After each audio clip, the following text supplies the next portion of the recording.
Good evening বন্ধুসকল, শুভ সন্ধ্যা। আশা কৰোঁ আপোনালোকৰ সকলোৰে ভাল। ইউনিভাৰ্ছ ব্ৰহ্মাণ্ডৰ ওচৰত সদায় প্ৰাৰ্থনা কৰোঁ যাতে আপোনালোকক সকলোকে ভালে ৰাখে, কুশলে ৰাখে। তাৰে কামনাৰে আজিৰ ভিডিঅ'টো আৰম্ভ কৰিব লৈছোঁ। তো বন্ধুসকল, আজি মোৰ বিষয়বস্তু হৈছে আমি নিমিত্ত মাত্ৰ, আমি নহ'লেও সকলো ভালেই হ'ব। বন্ধুসকল, আমাৰ মনলৈ কেতিয়াবা এনেকুৱা ভাৱ আহে যে যদি মই নহ'লোহেঁতেন, মই নোহোৱাহেঁতেন কি হ'ল হয়। তেনেকুৱা ভাৱ আহিছিলে ৰাম ভক্ত হনুমানেও ভাবিছিলে যে যদি মই নহ'লোহেঁতেন, যেতিয়া মানে সীতা মাতাক উদ্ধাৰ কৰিব গৈছিলে, লংকালৈ গৈছিলে, তেতিয়া হনুমানৰ মনলৈ এনেকুৱা ভাৱ আহিছিলে যে যদি মই নহ'লোহেঁতেন।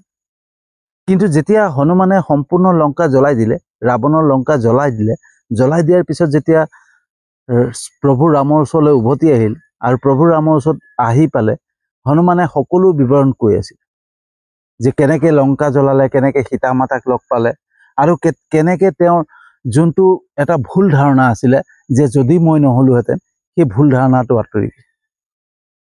যেতিয়া প্ৰভু ৰামক কৈছে যে হনুমানে যে মই যেতিয়া লংকা পালোগে, ৰাৱণৰ লংকা পালোগে, মই তেতিয়া সীতা মাতাক ক'ত থৈছে মই বিচাৰি ফুৰিছিলোঁ। সীতা মাতাক বিচাৰি ফুৰোঁতে তেতিয়া এজন ভাল হৃদয়বান লোকক লগ পালোঁ, যি প্ৰভু ভক্তও হয়। আৰু মই আচৰিত হৈ গ'লোঁ যে ৰাৱণৰ লংকাত এনেকুৱা প্ৰভু ভক্ত কেনেকৈ ওলালে। আৰু সেইজন হৈছে বিভীষণ। আৰু বিভীষণে যেতিয়া মোক বিৱৰণ দিলে যে ক'ত সীতা মাতাক ৰাখিছে, কেনেকৈ ৰাখিছে, অশোক বাটিকাত যে ৰাখি থৈছে, সেই কথা মোক ক'লে। কোৱাৰ পিছত যেতিয়া মই অশোক বাটিকা পালোগৈ, আৰু অশোক বাটিকাত পাই পেলাই মই এজোপা গছত বহি আছিলোঁ। গছত বহি পেলাই ভাবি আছোঁ যে সীতা মাতাক মই কেনেকৈ লগ কৰিম, কেনেকৈ কথাবিলাক ক'ম, কি ক'ম, সেইবিলাক কথা ভাবি আছিলোঁ। তেনেকুৱাতে ৰাৱণ আহিলে, আৰু ৰাৱণ উগ্ৰ মূৰ্তি ধৰি পেলাই আহিছে আৰু সীতা মাতাক মাৰিবলৈ আহিছে। হাতত তৰোৱালখন আছে, তৰোৱাল লৈ পেলাই সীতা মাতাক আক্ৰমণ কৰিবলৈ আহিছে। আৰু তেতিয়াই মোৰ মনলৈ ভাৱ আহিছিলে যে এতিয়াই মই ৰাৱণক শেষ কৰি পেলাম, একেবাৰে শেষ কৰি দিম। কিন্তু মই আচৰিত হৈ গ'লোঁ যে ৰাৱণৰ পত্নী মণ্ডোদাৰীয়ে আহি পেলাই ৰাৱণৰ হাত ধৰি ল'লে। মণ্ডোদাৰীয়ে ৰাৱণক হাত ধৰি পেলাই ক'লে, তুমি সীতা মাতাক মাৰিব নোৱাৰা, এয়া পাপ হ'ব, তুমি আঁতৰি যোৱা। মই আচৰিত হৈ গ'লোঁ। যোনগৰাকী পত্নীয়ে নিজৰ আগৰ কাঁইটখিনিক আঁতৰাব লাগে, কাঁইটখিনি আঁতৰি গ'লহেঁতেন, সীতা মাতাক যদি ৰাৱণে মাৰি দিয়াহেঁতেন তো মণ্ডোদাৰীৰে ভাল হ'লহেঁতেন। কিন্তু তথাপিও মণ্ডোদাৰীয়ে ৰাৱণৰ হাতত ধৰি ল'লে। মই আচৰিত হৈ গ'লোঁ। আৰু তেতিয়াই মই ভাবিলোঁ যে মই নহ'লেও সকলো ভালেই হ'ব, মই নোহোৱাহেঁতেনো ভাল হ'লহেঁতেন, মই নোহোৱাহেঁতেনো সীতা মাতাক ৰক্ষা কৰা মানুহ আছে। তো মোৰ সেই ভুল ধাৰণা সেই তেতিয়াই আঁতৰি গ'ল। তাৰপিছত আকৌ যেতিয়া মই অশোক বাটিকাত ঘূৰি ফুৰোঁতে তেতিয়া মই এজন মুনিক লগ পালোঁ, আকৌ এজন ভাল প্ৰভু ভক্ত মুনিক তাত লগ পালোঁ। আৰু মুনিয়ে মানে তেওঁৰ শিষ্যসকলক কৈ আছে যে এটা বান্দৰ আহিব আৰু বান্দৰটোৱে লংকা জ্বলাই দিব।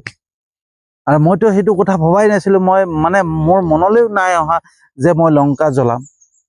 কিন্তু তাৰপিছত যেতিয়া মোক হনুমানৰ সৈনিকে মোক ধৰি পেলাই হনুমানৰ ওচৰত হাজিৰ কৰিলে আৰু হনুমানে মোক বান্ধিবলৈ দিলে, মই তেতিয়াও একো নকলোঁ, মই মনে মনে থাকিলোঁ। কি হয়নো চাওঁ বুলি মনে মনে থাকিলোঁ। মোক ধৰি লৈ পেলাই বান্ধি দিলে। বান্ধি দিয়াৰ পিছত যেতিয়া মানে ৰাৱণৰ সৈনিকে আহি পেলাই মোক মাৰিবলৈ, আক্ৰমণ কৰিবলৈ আগবাঢ়ি আহিলে, তেতিয়াই আকৌ বিভীষণে থিয় হৈ পেলাই ক'লে যে এজন দূতক মৰা অনিয়ম হয়, দূতক মাৰিব নাপায়, তেওঁ দূত হয়, তেওঁ আমাৰ ওচৰত শান্তি বাৰ্তা লৈ আহিছে, গতিকে এজন দূতক মৰা অপৰাধ হয়। আৰু সেই তেতিয়া মই অনুভৱ কৰিলোঁ যে মই নহ'লেও মোক বচোৱা মানুহ আছে, মোক কোনোবাই বচাব।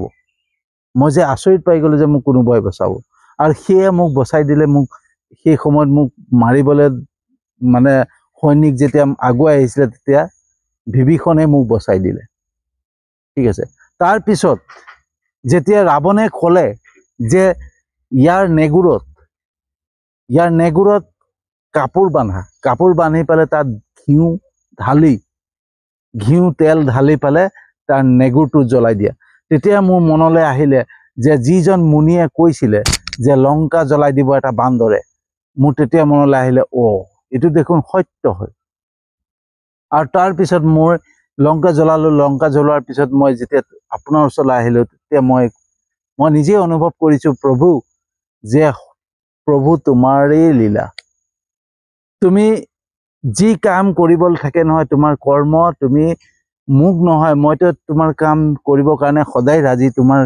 তুমি যি আজ্ঞা দিবা তাকেই কৰিম। কিন্তু তুমি তোমাৰ কৰ্ম কৰিবলগীয়া থাকিলে নহয়, তুমি ৰাৱণৰ পৰাও কৰ্ম কৰাই ল'বা। ঠিক আছে, তুমি ৰাৱণৰ পৰাও কৰ্ম কৰাই ল'বা, হয়নে? তো বন্ধুসকল কি বুজিলে? যে আমি নিমিত্ত মাত্ৰ। আমি এই সংসাৰত যে আহিছো, এই পৃথিৱীত যে আহিছো, আমি নিমিত্ত মাত্ৰ। আমি কাৰোবাৰ বাবে কিবা ঘৰ সংসাৰৰ বাবে বা মা দেউতাৰ বাবে আমি কিবা মানে কৰিবৰ কাৰণে, ঈশ্বৰৰ কৰ্ম কৰিবৰ কাৰণে আমি এটা নিমিত্ত মাত্ৰ। আমাক ঈশ্বৰে পঠিয়াইছে আমাৰ নিমিত্ত হৈ পেলাই, যাতে ঈশ্বৰৰ কৰ্ম আমি কৰোঁ, হয়নে? কিন্তু আমি নিজকে নিজে সদায় কি ভাবি লওঁ যে আমি নহ'লে কি হ'ব, হয়নে? আমি নহ'লে তেওঁৰ কি হ'ব, মই নহ'লে তেওঁৰ কি হ'ব, মই নহ'লে আমুকৰ কি হ'ব। আমি নিজকে অহংকাৰ কৰোঁ যে ময়ে সৰ্বশ্ৰেষ্ঠ, মই থাকিলেহে সকলোৰে চব ঠিক হ'ব, মই নহ'লে সকলো বেয়া হৈ যাব, সকলো শেষ হৈ যাব। সেই কথা নহয়, আমি নিমিত্ত মাত্ৰ বন্ধুসকল, আমি নিমিত্ত। ঠিক আছে, আমাক প্ৰভুৱে পঠাইছে, ঈশ্বৰে পঠাইছে আমাৰ কৰ্ম কৰিবৰ কাৰণে। আৰু আমি যদিও নাথাকো নহয়, যেনেকুৱা সংসাৰ তেনেকৈ চলি থাকিব। আমাৰ সেইটো এটা ভুল ধাৰণা, আমাৰ মনৰ এটা অহংকাৰ, যে মই নহ'লে কি হ'ব, যদি মই নাথাকিলোহেঁতেন কি হ'ব, হয়নে? সেইটো এটা আমাৰ মনৰ অহংকাৰ। ঠিক আছে, তো তাৰ বাদে একো নাহিব। তো বন্ধুসকল কেনেকুৱা লাগিলে জনাব। যদি সঁচাকৈ ভাল লাগিছে ভিডিঅ'টো, যিমান পাৰে শ্বেয়াৰ কৰিব, যাতে যিসকলে ভাবে যে মই নহ'লে কি হ'ব, যদি মই নহ'লোহেঁতেন, সেই তেনেকুৱা ভাৱ যাৰ আহে নহয়, তেওঁলোকৰ যাতে বুজি পায় যে আমি নাথাকিলেও এই সংসাৰখন তেনেকেই চলি থাকিব। আমি নাথাকিলেও এই সংসাৰখন সকলো ভাল হৈ থাকিব। ঠিক আছে, তো আমি থকা নথকা কোনো এটা মহত্বপূৰ্ণ নহয়। মহত্বপূৰ্ণ এটা যে আমি বুজি পাব লাগিব যে আমি ঈশ্বৰৰ প্ৰভুৰ এটা নিমিত্ত মাত্ৰ, আমাৰ এটা জৰিয়া। আমাৰ দ্বাৰাই প্ৰভুৱে সকলো কাম কৰি যায়, হয়নে? তো বন্ধুসকল সেইকাৰণে যিমান পাৰে শ্বেয়াৰ কৰিব। ঠিক আছে, তো বন্ধুসকল আজি জাষ্ট মানে কোনো বিষয়বস্তু অহা নাছিলে মনলৈ। এটা সেই হনুমানৰ পাঠ এটা পঢ়ি আছিল, তো হনুমানৰ কথাটো শুনা পালোঁ, দেখা পালোঁ। তো মই এটা বস্তু ভাবিলোঁ যে এই বস্তুটো শ্বেয়াৰ কৰাটো ভাল হ'ব। কাৰণ আমি বহুতে ভাবি লওঁ যে মই নিজেই ভাবি থাকোঁ যে মই নহ'লে ঘৰখন কেনেকৈ চলিব। তো মই যদি এই পৃথিৱীৰ পৰা কেতিয়াবা গুচি যাওঁ নহয়, এই ঘৰখন তেনেকেই চলি যাব। ঈশ্বৰে প্ৰভুৱে যাক যেনেকৈ এই পৃথিৱীলৈ পঠিয়াইছে তেনেকৈ চলাই লৈ গুচি যাব। আমিহে ভাবোঁ যে মই কি কৰিম, মই নহ'লে কি হ'ব, হয়নে? আমি নিজেই ভাবি লওঁ। কিন্তু ঈশ্বৰে ভগৱানে যাক এই সংসাৰলৈ পঠাইছে, যাক এই পৃথিৱীলৈ পঠাইছে নহয়, যেনেকৈ তেনেকেই চলাই লৈ গুচি যাব।